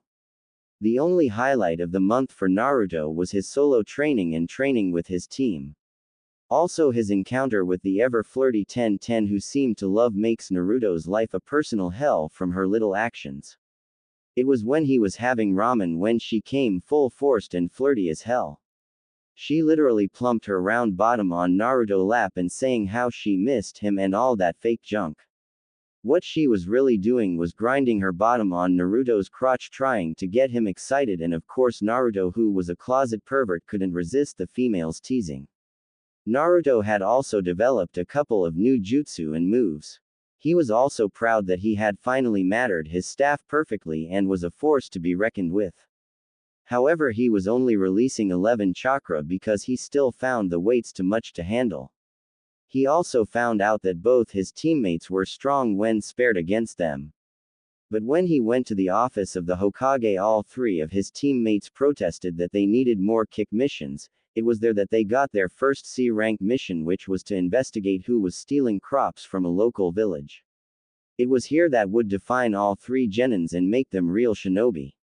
Apparently the village was on the outskirts of Fire Country and was a farming village that supplied quite a lot of food to the whole country, so it was quite an important mission that seemed to get everyone's gears running. Wow, I never really been outside the village, but I kind of feel liberated and so excited for this mission, Naruto said with huge excitement and his eyes closed while walking. All three people smiled at Naruto's speech. They might have not looked like it, but they were very close, almost a family. It was funny, their teamwork seemed to click, with each of them able to handle anyone when they were together. Genma smiled at himself. His first priority was teamwork, then giving individual jutsus they could use. He found out Naruto had an ability to soak up ninjutsus even though he had no ability in lightning justice and minimal ability in genjutsus. Genma found out he knew no water technique, and when he showed him how to do it, he found out Naruto was doing water techniques without a water source. Naruto started crying, saying he could have learned some awesome water techniques. Genma found out Raiden was the medium of the group. He was good at everything but excelled in taijutsu. He had this freakish strength which made sense because of his ripped muscles, and for 12-year-old to be so ripped was kind of scary. Hell, Naruto and Genma were probably toned, but Raiden could probably compete in some Mr. Universe contest. So when their teamwork exercise finished, he told Raiden to find a weapon he could use and gave him some taijutsu stances and moves. Raiden promptly took up nunchucks, mostly by Naruto and Mai's recommendation. However, his ninjutsu was lacking the most. His only element was lightning, and he had no other element to use. When he tried to teach him other elements, he simply couldn't do it. But his mastery of the lightning element was outstanding, and he had many moves to use from it. Genma knew his family were brilliant with electric-type jutsus. The female of the group was also surprisingly strong. From what Genma found out, Kurenai trained her sister well and made sure she was not some damsel in distress. She was funny one because she was the only one in the group which seemed to be normal. Hell, even he was weird. He would tell the group really bizarre stories that seemed far-fetched. Mai's taijutsu was the weakest in the group, but she made it up with her speed and mastery of the swords. It was her ability with a katana, which made her a deadly opponent. However, she did not have a large chakra capacity, so she could not do many ninjutsu. So Genma told her to focus on genjutsu and kenjutsu. However, Mai asking him a question broke him from his chain of thoughts. Gen-sensei, how much further to the village? Mai asked in a curious voice. Well, Mai, it will take us another day just to get there, and seeing as it's the afternoon, we are going to set up camp nearby. Okay. Even though both Genin sighed in frustration, Genma noticed that Naruto seemed somewhat giddy. As they settled down in an area and Raiden fetched water in a basket, Genma seemed really curious why Naruto was so happy. Hey Naruto, why are you so happy? People usually don't like to sleep in sleeping bags in camp, especially shinobi, Genma asked Naruto, also voicing the opinions of both other genin. Well, this is like a camping trip and I never went camping before, even in the academy, so this like my first ever camping and I am spending it with my friends, so yeah, I am really happy. Naruto explained with a big grin on his face. Both of the other genins had sad look on their faces when he said that. They knew that he was an orphan and no normal orphan either. Apparently he was hated by the villagers, some bizarre reason or so. Genma was thinking something different. He's just like me, an orphan never experiencing a true childhood. The whole team was huddled around a fire having their food, which was fish that was caught by Naruto, who was really good with his staff and said he was a master of bojutsu and jojutsu. Lucky enough, Mai had brought some marshmallows and they were roasting nicely on the fire. Now that they had finished their meal, they were all swapping stories when Naruto asked his sensei if he had a girlfriend before. Actually, yes, I did have a girlfriend. Her name was Yuri. God, I really liked her, Genma said with a big smile. All the genins had a bad feeling where this was going. So what happened? Naruto asked. He had a tinge of sadness in his voice. It was a S-rank mission. She and her squad were supposed to assassinate a missing nin, and she, Genma said in a sad voice. She was killed then. Mai finished with her heart-wrenching and close to tears, knowing the shinobi life was hard on everyone. She eloped with the Anbu captain, Genma finished with a bored tone. It took about a minute for them to register what their sensei said. WHAAAAT.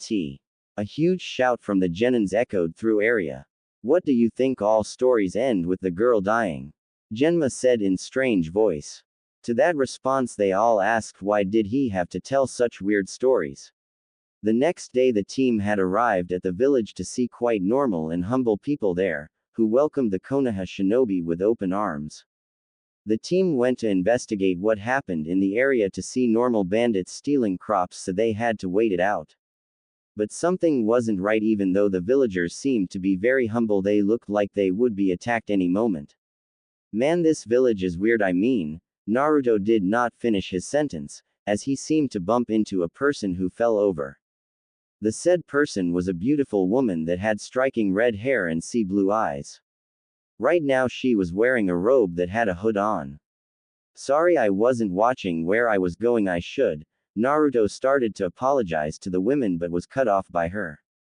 Well, maybe you should have been walking properly instead of daydreaming, the angry women responded towards Naruto and walked off in huff and puff.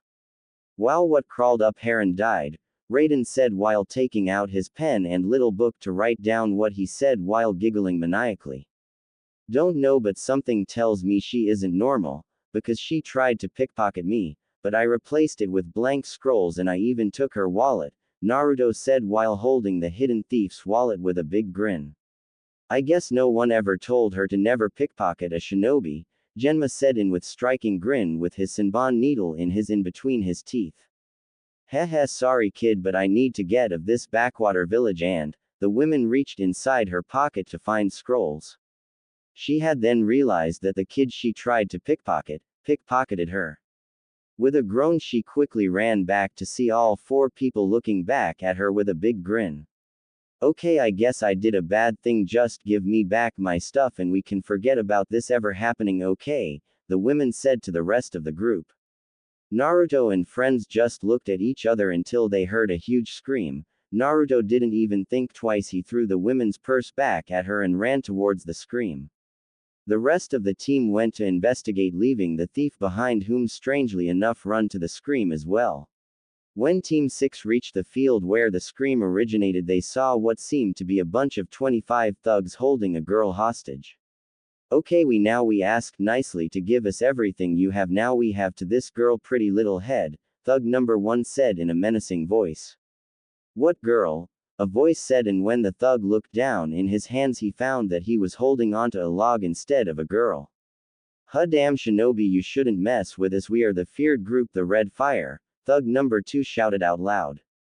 The assembled shinobi just raised their eyebrow, now it was C rank, they were common people with no special abilities.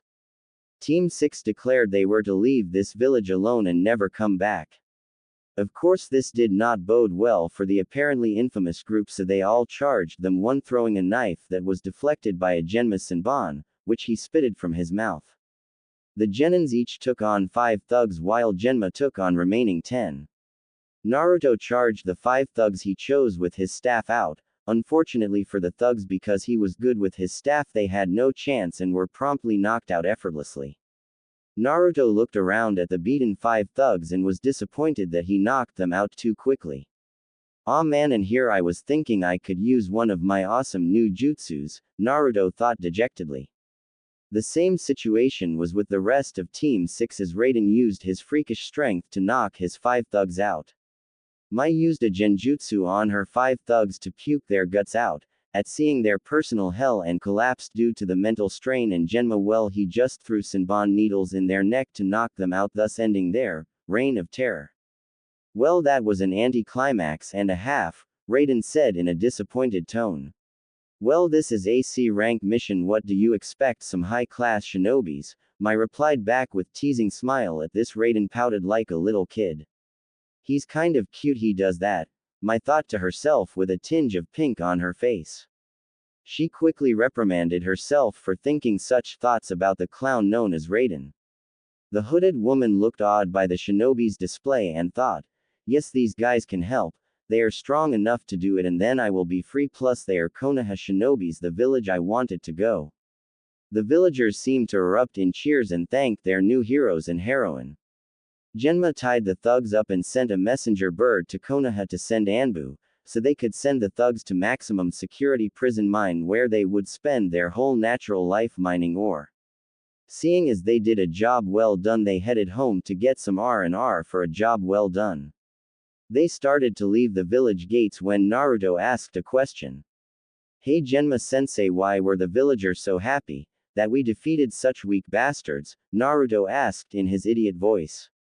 Well, Naruto, those people there are farmers, not fighters. I wouldn't be surprised if they never lifted a weapon before, Genma explained to Naruto in a bored tone. Heeeeey, they all heard a voice shout and turned around to find the hooded thief running towards them. She stopped right in front of them and knelt down to catch her breath. I am really sorry I pickpocketed you, but I could really use your help. You see, I wish to seek asylum in Konoha village, and seeing as you guys are really strong, I can get there safely. The hooded woman decided to tell the 4 shinobis her plight. Okay, I see where you're coming from, but we are shinobi and this will cost you. Usually we do a background check, but seeing as you probably don't want to be attacked and raped by bandits, we will take you to Konoha, however it will cost you, Genma said to the women in indifferent tone. The hooded women looked at the Junin level shinobi and sighed in defeat and took out a necklace with a weird looking stone attached. She explained it was a family heirloom and that it could buy you 3 mountains, seeing as it was a precious stone. Seeing that stone confirmed Genma's suspicions about the women. He knew she wasn't normal, and now she had a priceless family heirloom. Even though he had Genins with him, he knew he shouldn't risk the life of his comrades. But something in him said that he should help her, and being a Konoha shinobi, he had a big sense of honor within in him to help the helpless.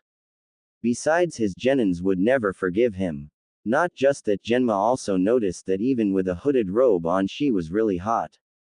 Hey, he is a man, and men do have perverted desires. Okay, I accept, but until otherwise, this AB rank mission, seeing as we have no idea what might happen. Okay Team 6, we have bodyguard mission back to Konoha, so stay sharp, Genma said in his usual bored tone. Thank you so much for your kindness. Oh, how rude of me. My name is Sakazaki Maki, replied the red-headed thief. So she hired some Konoha brats hehehehe, well they will be no match to the might of rain shinobis, said a person covered in black while looking down at the group of 5. All that was heard throughout the forest was Raiden's hyena-like laugh. The rest of the group were walking and listening to Raiden's jokes that seemed to make them want to kill themselves. It was while they were walking, they were stopped by 4 rain shinobi who appeared before them, each one of them surrounding them. From what Genma could see, there were 1 Junin shinobi and 3 low-level chunin. Genma now started to get worried for his comrade's sake. I think you should hand over the princess to us, and maybe we might let you go, the rain Junin spoke out to the group. The whole of Team 6 was shocked that they were harboring the village of Rain's princess. Please don't let them take me back, I have a bloodline limit they want. My father was going to have produce as many male babies as possible from various shinobi. Please don't let them rape me, the 25-year-old red-headed princess cried out to her companions. After hearing her confessions of running away, the whole group surrounded her and promised nothing would ever happen to her. Genma motioned for his genins to fight one-on-one. Hey, you're going to fight us? What a joke, the Rain Nin laughed out loud. It was then that the 2 teams fought each other. I have heard about you, you're supposed to be Konoha's pressure point fighter Shiranui Genma. It will be an honor to kill such powerful Junin. With that they exchanged blows and jutsu, both equaling each other out. Hey little boy, I suggest you run away and stop playing ninja, he. The Rain Nin taunted Raiden, who looked like he was already bored. Not waiting for this guy to say another cliché line, he charged him with lightning energy in his hand and punched him square in the face. The Rain Nin, not expecting the kid to make the first move, and so quickly took the lightning full forced.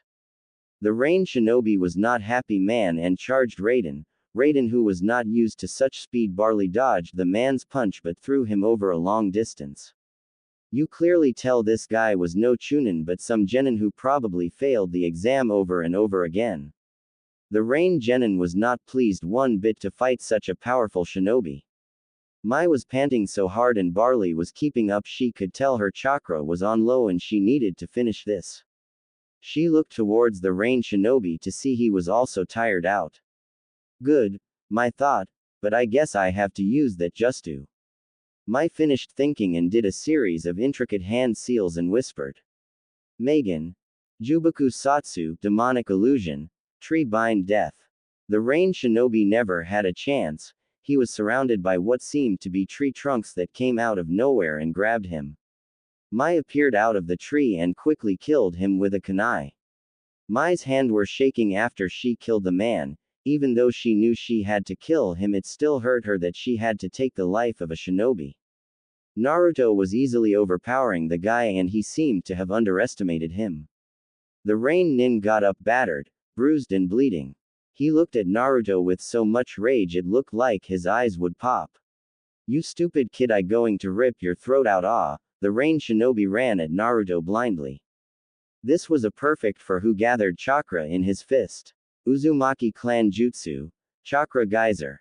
Naruto proceeded by punching the ground 3 times, releasing a bigger wave of chakra each time.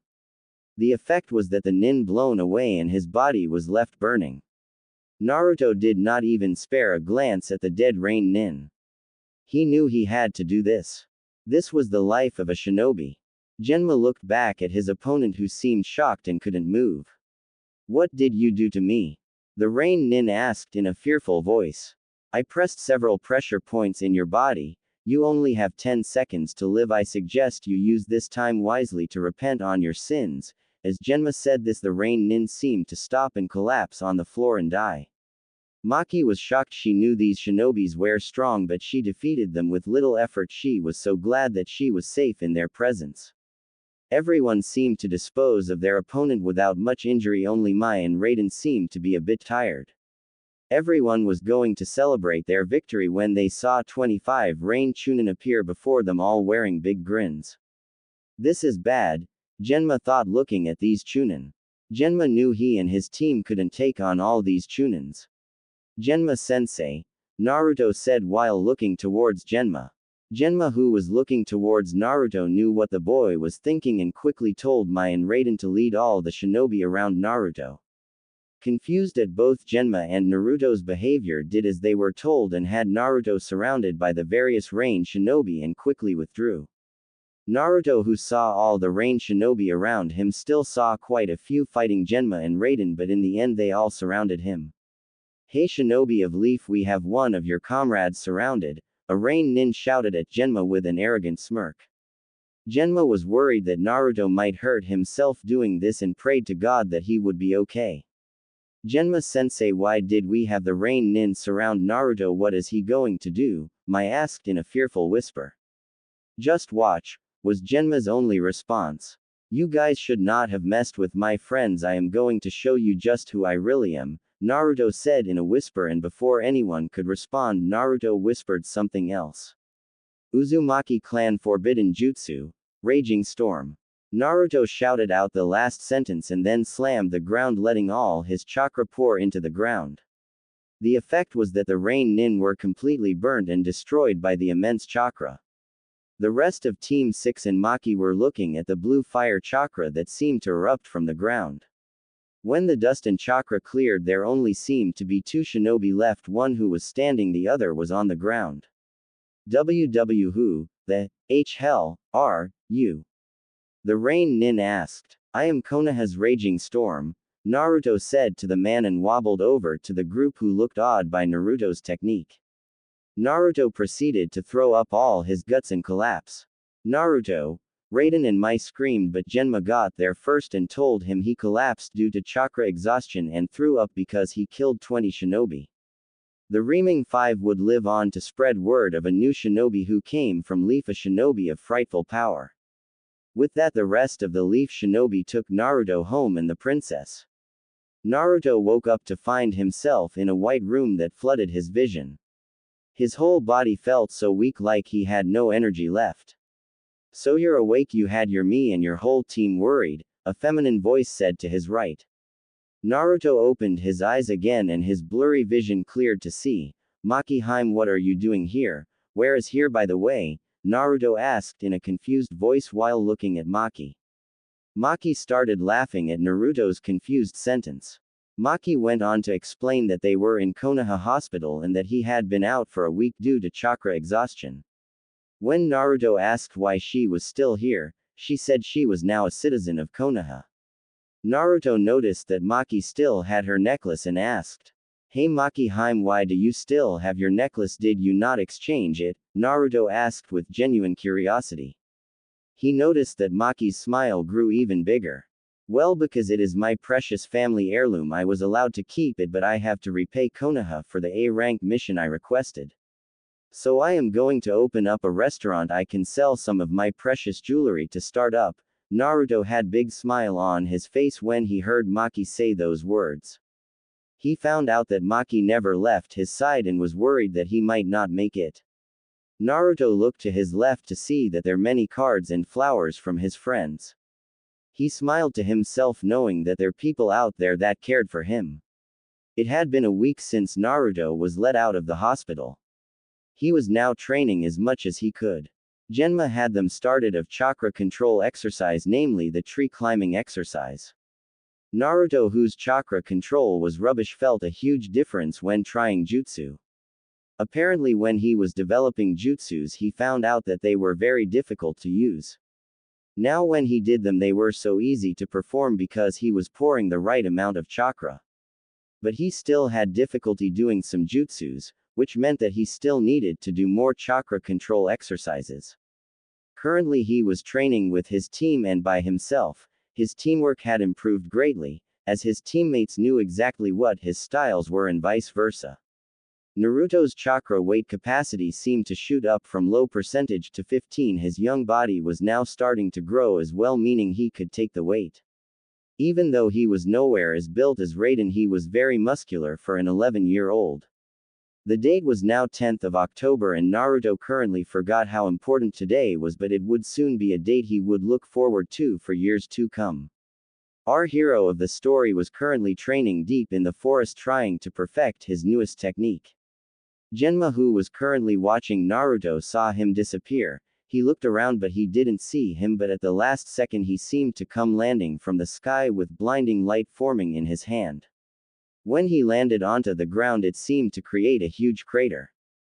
Damn Naruto, are you sure you have enough jutsu? I mean, how many do you have now? Genma shouted out to a Naruto who was at the epicenter of the crater. Yo Genma sensei, what brings you here? You told us that we had no team training or missions today. Naruto asked with a confused face.